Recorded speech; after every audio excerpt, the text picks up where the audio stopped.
Okay, I've normally shied away from, like sci-fi, space, horror fiction for the most part, because they tend to be really hit or miss.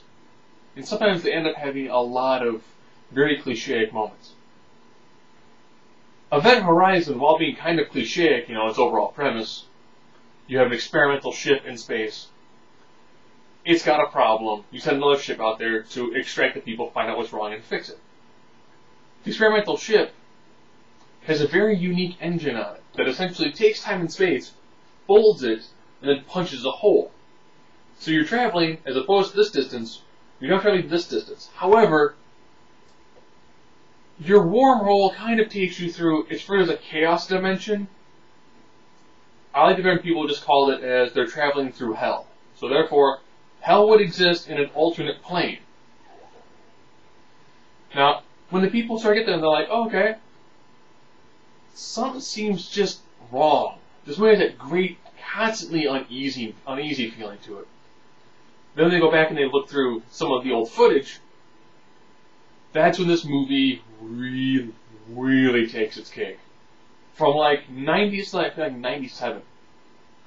When they show the scenes of the footage, and people are beating each other, there's a guy who, if you watch it in slow motion, yes, the beauty of DVDs, you can watch movies like this, or Blu-ray, depending on when you watch this movie, is you can see some of these scenes that were hard to see on tape, because they just kind of ran through them. One of the scenes of the footage, beyond like them beating each other, self-mutilation, rape, there's a guy who's eating his own arm while he's throwing up his own arm. This is the stuff of nightmares. That's when you realize that what they find on this ship, as they make these little punctures and they go back and forth, they're bringing something with them, which is torturing everybody on the ship. So that's what makes this work. You really don't have a set specific monster. Instead, you have something, essentially preying on the psychological weaknesses of all the main characters. Lawrence Fishburne, Sam Neill from the Jurassic Park movies.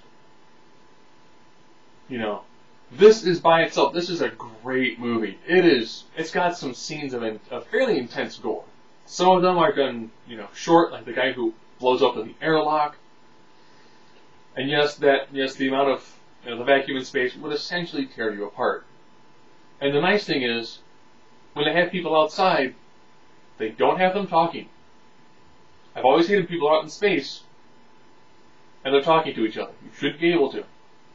Sound moves as a wave. Sound waves don't move in vacuums.